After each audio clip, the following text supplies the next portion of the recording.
Hi guys, Christian, service writer here at Romano Mazda. Welcome to today's edition of Romano Road Ready.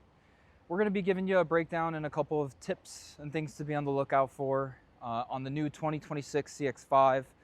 We've got one in demonstration here, and I'm just going to be taking you through a couple of common repairs and recalls that are currently out for this vehicle. Two main concerns that I want to be addressing with you all today. The first is a concern that we're seeing with the SOS overhead emergency services dispatching unit. There is a software update out currently where if there's any low tone beeping or any audible noises that are presenting from this overhead unit, we have a software update that we look to address that concern. So have no fear, we'll get you taken care of on that.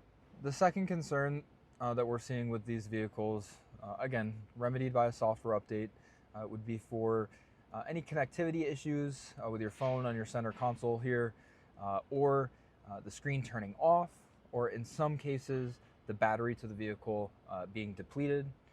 Again, this is corrected. There is a software update fix for it. So if either concerns are occurring in your 2026 CX-5, give us a call. We'll get you scheduled in promptly for those updates. Thanks for tuning into this week's episode. We'll see you next week for Romano Road Ready. Real people, real advice, the Romano way.